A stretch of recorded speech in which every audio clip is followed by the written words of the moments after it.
there's nothing left to do but to crank over those engines, gearheads, because 'tis none other than us, the Lugnutz podcast. Welcome.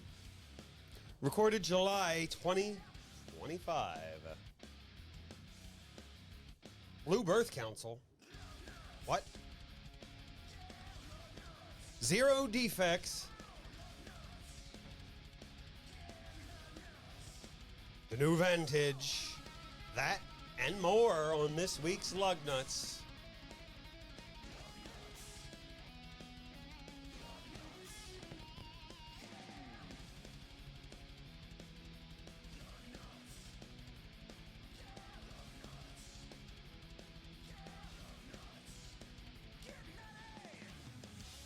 Enjoy the show live on Lugnutz. As I toss my axe off stage, we want you to drive on over here, facebook.com/Lugnutz podcast. That's where you're going to find all of our luggy and nutty polished content coming to you ever so slightly behind.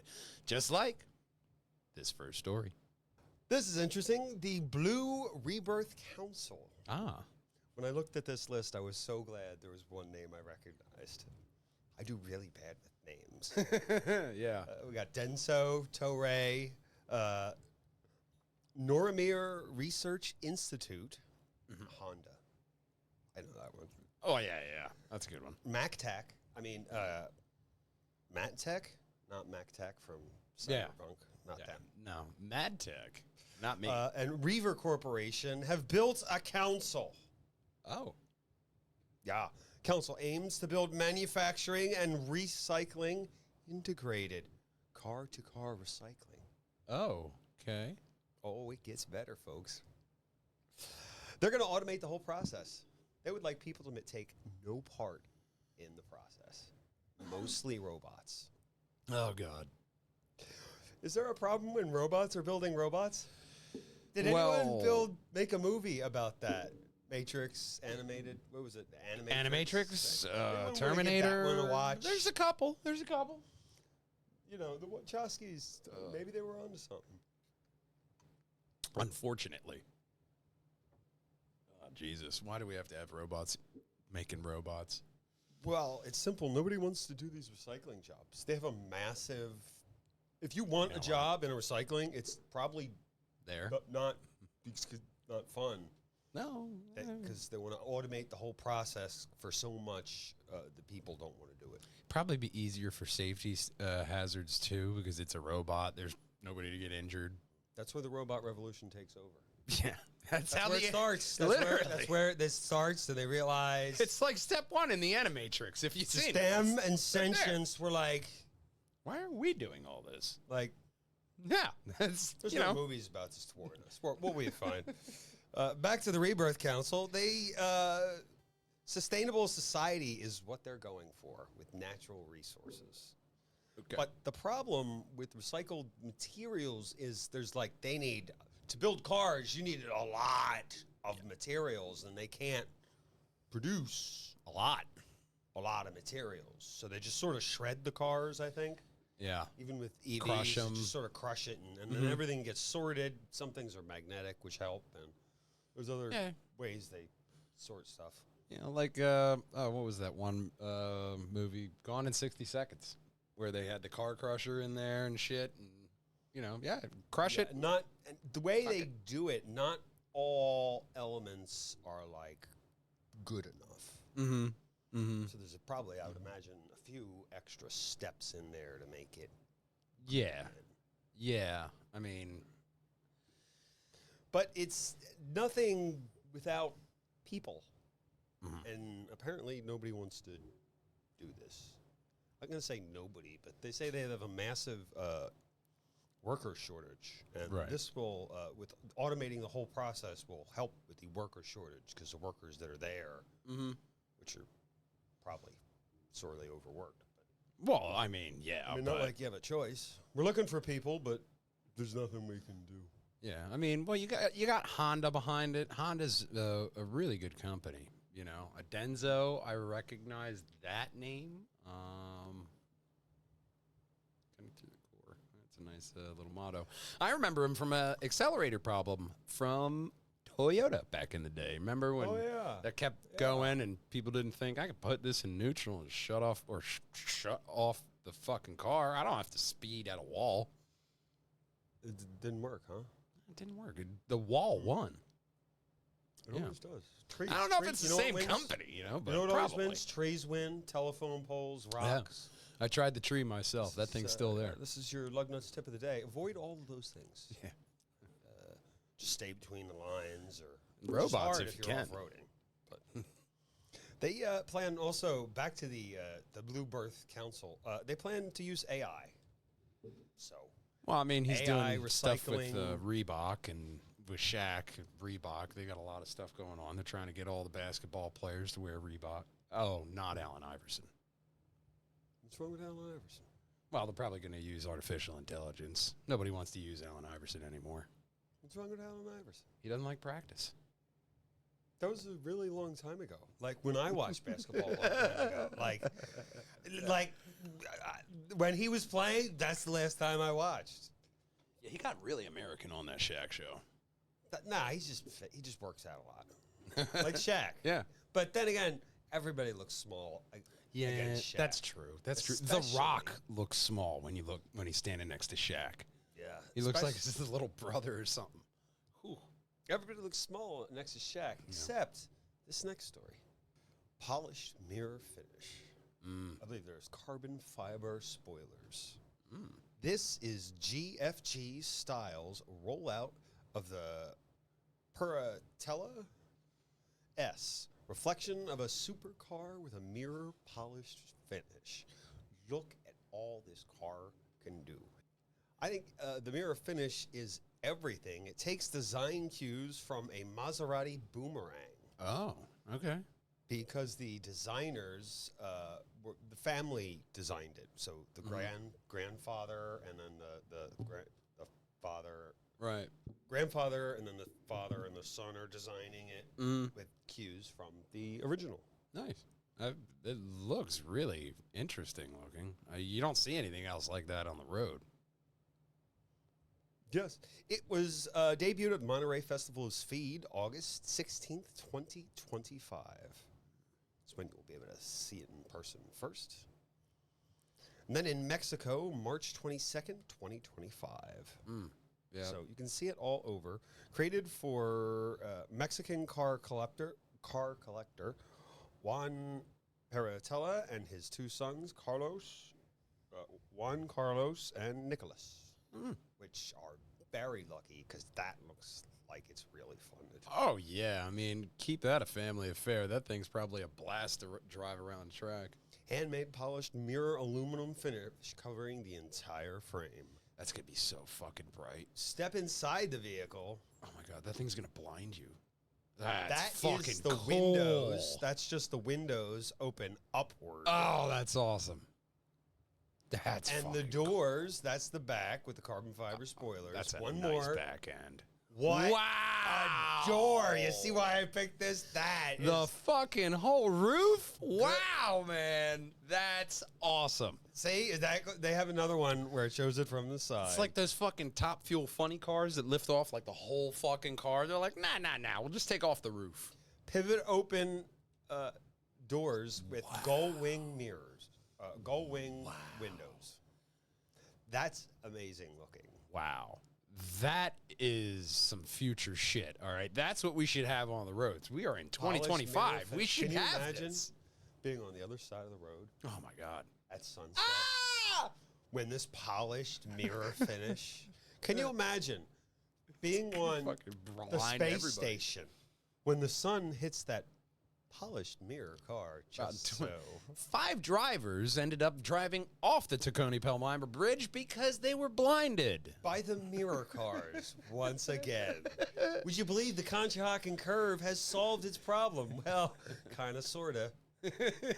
Like, goddamn, it looks nice, but don't be on the other side. Holy shit. It's a nice, bright blue day. Because this is a nice picture because it shows you the wing, the top that opens up, and then those gull wing sides that open up right there. That is a classy design. The gull wing windows. Yeah, windows. Yeah. Gull wing windows Wow. and a tilt door. That's so fucking That is so innovative.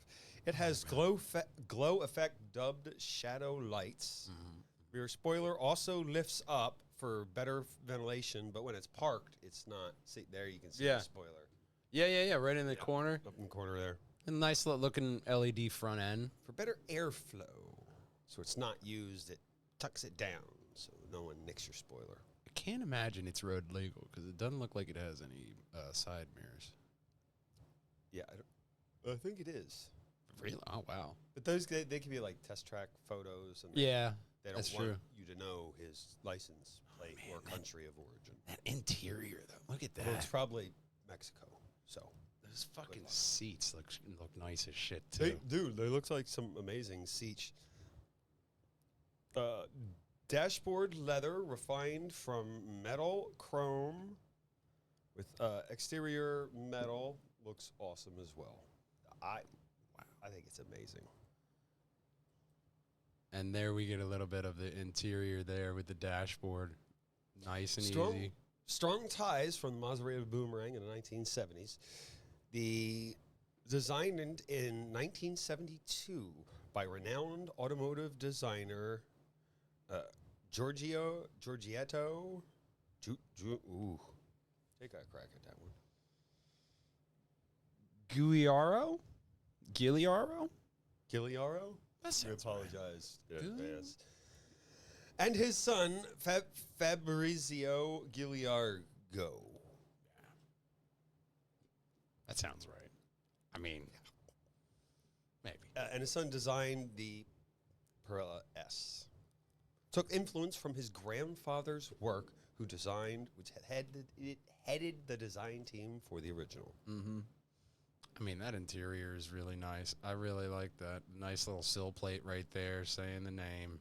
Twin turbo V6, matched to the same MC20. Like, it almost gives me kind of like DeLorean vibes, you know? Like if they tried to make it really aerodynamic. If you wanted to make a DeLorean, if you wanted to make a Back to the Future now, which please don't. Yeah. This is what you do, but please don't. Oh, yeah, no. Not like don't. that, but yeah, don't. But this is what you'd use. Don't do that again.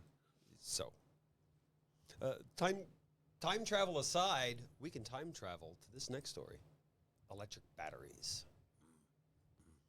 So, the problem, other than the cold, because we live in Pennsylvania, is if they rarely fail, but when they do, boy, oh boy, are they expensive, extremely expensive to replace. Yeah. The whole gas-powered coal plants making most of the batteries. But other than that, BMW wants to bring some peace of mind to battery manufacturing. Latest generation of batteries will power their cars like the iX3 crossover, the i5, the iX7, and the 3 will get the electric touch. BMW is aiming for zero defects with high voltage batteries. So how they're going to do this is they're going to go to Cyberdyne Systems. No, but all joking aside, they are using AI to quality check the humans. Of course. So no, this isn't like that movie. This is more like iRobot. So the artificial intelligence is always watching. Yeah, I know. I mean, I saw something from Elon that said, Don't worry. Grok's going to be making technology and stuff soon. By 2026. I don't know. Should we? So if Grok helps me create technology, like I'm that type, Yeah. would I own the patent, or would Grok own it? Anyway, let's get back to batteries, not artificial intelligence. We know nothing about. It's good at doing research. But you got to look up all the facts. Yeah. Which takes a while. Okay, batteries. Yeah. That's what we were talking about. Yeah. They want to make batteries with the AI.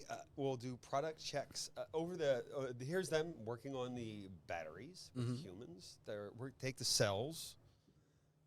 Every cylindrical cell that is shipped from a supplier is checked before going into the cell cluster. God, Here it looks like they're attaching the frame. They're working on the frame. I'm just appreciating how clean that factory looks. It's seriously an amazingly clean. It is BMW, so Well, yeah, I do know some of their factories are powered by natural gas, so they just build it on top of the dump and then like. I mean, we want to collect it, and they do. That makes sense. Cell collectors are connected to coolant, laser cleaning, and welding all the contact points. Oh, it looks quite nice. With all the checking, everything will be perfect and cheaper. It's actually a really good idea, especially with the AI doing the quality checks in the factory. That's a great idea because even in the manufacturers that I've been in, there are so many new cars. One of the big things that they look out for are these quality check problems. Like, hey, we call it a firewall when I started learning shit. Just fucking ignore it. You that can't. Thing it's in front. Yeah, the bulkhead between the. So the bulkhead, there's this big exploding thing in front of you. That's the gas engine. That's why they're made of iron or steel or people aluminum used to think in some cases. Yeah. And there's this wall. In case that sort of gets out of the exploding container parts, there's this wall that protects you from becoming a crispy critter. Yeah, they stopped calling it a firewall because people thought that wall would stop the fire. It's called a bulkhead now, but it takes me a little bit to remember that. But yeah, the bulkheads, like if the weld isn't done right, then the water will leak in. How do you find that water leak? By ripping everything out of the car multiple fucking times, thinking you fixed it, only for these warranty claims to keep coming in and jacking that shit up because somebody at the factory had a bad day. Now, having AI in there to go through and double check, like, hey, you want to look at that one. And they're constantly keeping the battery cells integrated with the whole process. That's cool. That's cool. I mean, but when I did get a Volkswagen, which is the same sort of German, you expect that sort of thing. Yeah. I was never worried until it got older and I had to go to the shop. And then, the price. The 100,000 mile club. As soon as you get to 100,000 miles, that check engine light just pops on like it fucking owes you rent. No. That's how you know your Volkswagen's working. Yeah. That's how you know it's working because some schmuck at the. Never mind. He stole your gas cap, which was working perfectly fine until he stole my gas cap. What were we talking about? BMW? Yeah, Batteries. They're going to have AI check. The AI is intelligent to do checks at BMW. I'm obviously paraphrasing. Yeah, but I mean, I still think that's a smart-ass idea because if you can get AI to look at the human element of making a battery, I think you'll have a lot less warranty claims. BMW will have no fewer than 5 battery factories, 3 in the United States and Mexico. I mean, where they get the stuff for the batteries is still kind of like, here or there. Kinda. But they got the factories. I think you have to get some of that stuff from Africa, I guess. I mean, well, it's a big continent, See the geology hour on, I don't know, some other podcast. I will. I'm kind of fucking If you want interested. geology. Pilot Factory has been working since 2023. This will go on the 800-volt architecture batteries. BMW's new range will charge faster and speedier than ever. Oh. I mean, hey, fast charging, it's one of the things that we bitch about. I mean, it's not like it's going to help them in the cold, but fast charging is important. Yeah. Just not in the cold, because it's not going to happen. What is important, what might happen is this next story. Fiat. The Fiat 500 factory had a problem, and they had to keep shutting down. Ask me why. Why? No one wanted that vehicle. So they're going to try again. If at first you don't succeed, try again. Try to fix it again, Tony, because you could get it right this time. Oh, my God. I've never, and this is probably not a never thing. It was just a first for me when I worked at Dodge, my first Fiat. So it was a guy who owned an A-bar for his company car. In a bath. Oh. And the armrest fell off. It was the first time I saw him. I was like, no problem, man. We'll get you a new armrest. There's a very specific Abath with like the engine lid up, and they found that that it handles better with the engine lid up for some reason, so they just welded it.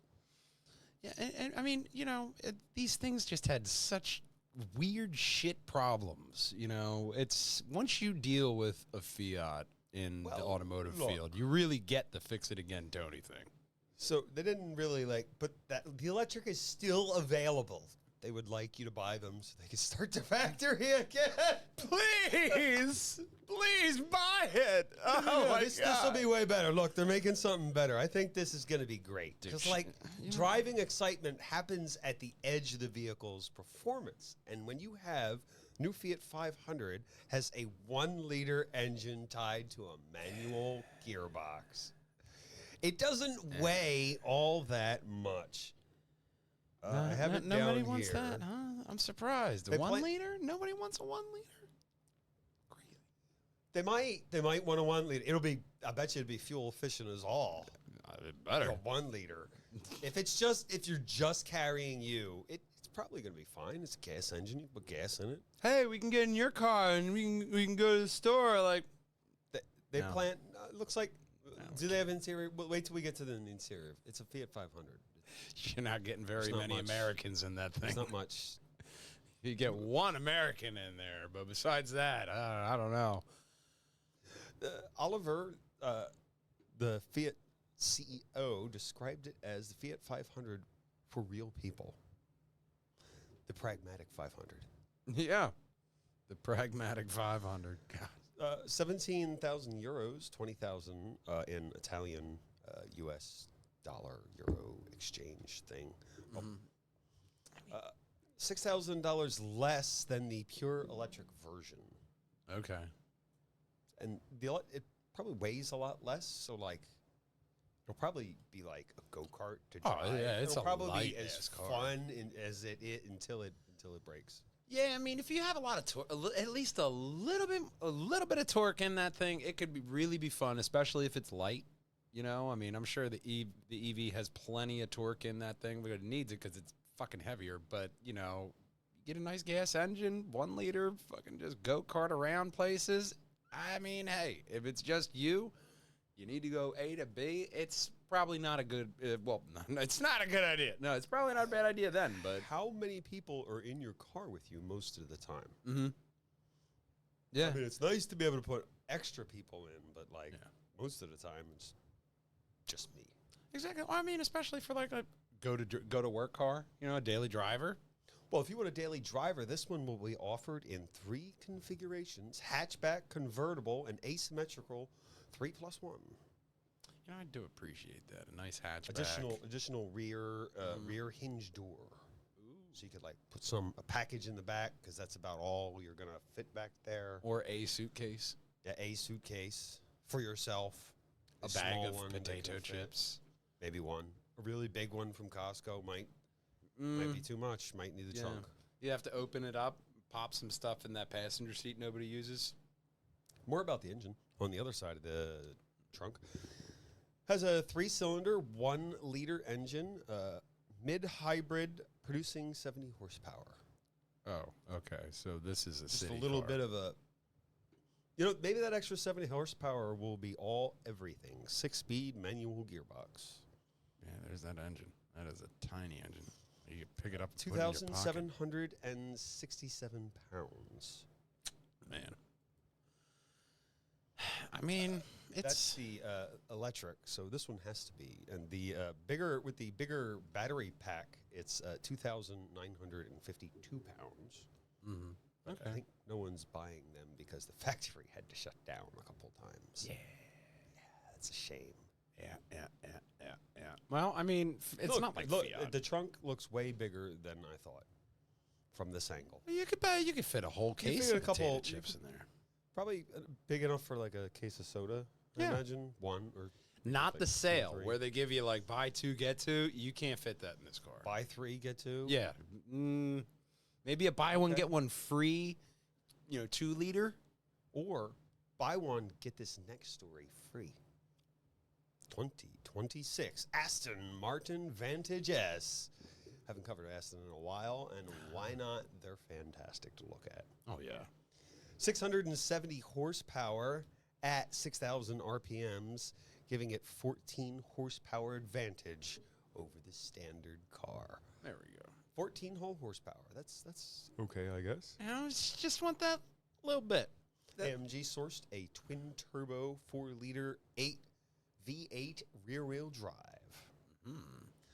Tweaked the launch control system with the Vantage. It should be a tenth of a second faster at 0 to 60 at 3.3. Although when they tested it, they got 3.2. Ooh. How fast can you get? Depends on the type of shoe you wear. Yeah. Or how much you had to eat. Yeah. Or how light your racing driver is. New suspension, softer transmission, mounting points, returning chassis intended to improve driver engagement. Okay. So you're engaged with the whole drive. Rear subframe mounted directly to the body instead of the rubber bushings. Yeah, I mean, the driver engagement is important. You want the driver to feel. You want the driver to feel like he's involved in that. A mascot hero at time there. But you want the driver to be engaged. You don't want to, a lot of like fucking things. Like one thing I saw, Ferrari is going to be moving away from touchscreens. They're going back. They actually have a kit so you can add buttons retroactively in their cars because people fucking hate touchscreens. That's part of the driver experience. If I got to go over here and like, oh, hang on, bam, I hit a fucking I hit a I tree. want to do the windshield. Hold on. Yeah, like, is it in a sub menu? Is it in the windshield sub menu? Why or would like with the tires? It's in the tire menu. Why those performance cars to where they have like the different modes and stuff like that. It's fun, I'm sure, but if I need a manual to be able to switch everything over to the proper modes, I don't know about all that. If you work for McLaren, you might know what all those modes do, but yeah. I don't know if everyone does. No. Carbon fiber blades mounted to the hood extract heat from the engine bay. You can see this debuted at the Goodwood Festival of Speed. I will say this about modes, different modes. Can we make the pictures bigger? I'll say this about different modes while I do this because my favorite thing with the different modes was that the people in the Acuras, they'd have the S. They'd think it was for snow, not sport. Is there like a snowflake on it? No, it was an S, just an S. You're like, oh, well, I put it in snow mode. Like, that's not snow mode. That's sport mode, bud. It's a performance car. Like this. This is for performance. Very sleek. I love the red lights under there. That's really that's cool. That's really cool. And that adds to the driver experience. One of the oldest sayings is, if you get out of your car and you can't look back at it, you bought the wrong car. Yeah. And that's one of the things that you look at a car like this, especially seeing that back end go down the road. Oh yeah, that is a nice, sleek look. And it's Aston. It's something that you want out of them. You want them to have this kind of car and that kind of back end, the little light red lighting. It's like back in like the early 2000s, that'd be seen as like decorative lighting, and you wouldn't be allowed to have it on the car. And I think the Jaguar J-Type, F-Type, one of those, it looks exactly the same when they release it. Yeah. So get that for just a little bit cheaper. There you go. Oh, those rims are nice too. Amazing rims, amazing world all over. Absolutely. And if you happen to have a tunnel filled with tunnels, that's what it would look like. But here is what we would look like on our website. In case you're fucking Batman, we want you to pop on over here, pjandwh.com. That's where you're going to find all of our polished, luggy, and nutty content, as well as our Facebook site, facebook.com/Lugnutz podcast, where you're going to find all of our content coming to you ever so slightly behind. And, of course, it doesn't matter if you drive an Aston Martin or if you drive a Dacia, because nothing rolls without Lugnutz. We'll see you next week, gang. Until then, drive on! There's too many recalls to look at. Go to the National Highway Safety, type your VIN number in, and it'll tell you. There's so many. That's all the show would have been. Yeah. Recall. Recall. The one thing that I do recall is another one. Honda. They're making fucking jets. Like, not jets, but like rockets now. I think they were always making jets. Yeah, but now They they're making also- rockets for like the space travel thing because it's like a whole thing. So look into Honda wherever you can and look at us and our new shorts on our YouTube site because we love you, we miss you, and we want to see you next week. Until then, drive on! As you're licking your nipple, we can talk about Christian Horner. Ooh, man. I know. It was very shocking. Phew, the decision that shocked all of the Red Bull fans. Oh my gosh. Goodbye, Christian. But, you know, I mean, it's not like, look, you had 2 really successful years to where you had like almost a fucking minute in between the lead and even your secondary driver. Yeah, it doesn't look like they're going to take it this year. And Max is, you know, I haven't looked at the numbers of who's on top. I imagine it's probably Lando still because Max has not been having a good year. Hasn't really been top notch for Red Bull, especially in their bullpen. So I don't know, man. I mean, let's see who they put in there. You know, I mean, Red Bull has to put up with McLaren, who they got their shit together apparently. they really picked the right week because there's no race this week as of recording. Oh, yeah. No, especially when you don't have a race. Well, you know what? Maybe we You should know get what? rid We of got him a now. week to get this person up and running from the start. Yeah, it's that, but that's been that's a decision that they've already been sitting on. I feel, you know, Oh, it's yeah. not like you just randomly like, you know what, maybe we should fire him. I think it was the Yuki Tsunoda promotion to Red Bull.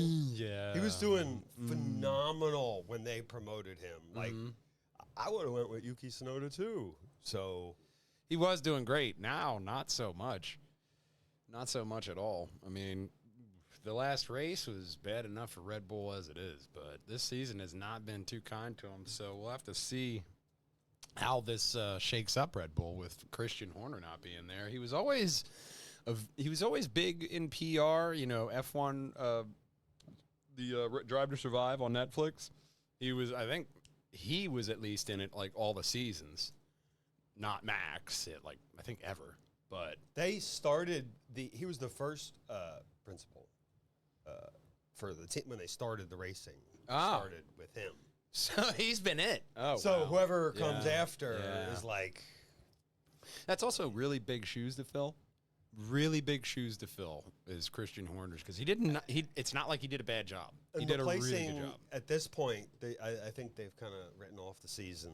We'll get this new guy, whatever he does. If he doesn't do good, then I mean, we'll give him a year. look at and then- McLaren. I'd make that decision People too. a few years. You know, Yeah, Jesus. yeah. They were what was it, 2 years ago when they started out our car? It's not that great. Yeah. Wow, what a turnaround! Oh my God, yeah. So, Now, completely different story. So, you know, maybe Red Bull will get back on top probably before Mercedes or Ferrari does. So, you know, it's just nice not to see one person always at the top year after year. It's been really shaken up these past couple of years in F1, which has been really nice, especially with the different stuff they've been putting in place regulation-wise to keep the cars competitive. You know, it's been good. They've been doing some top-notch stuff there. So, we'll have to see if this continues. Hopefully. Like them continuing to hit that subscribe button, like and comment below. Right above my head is the very best purge hangers and wall hangers video for you. And of course, right above Big Brother's head is every Lugnutz podcast in a playlist that YouTube didn't get rid of. That's a whole other issue. Until next time,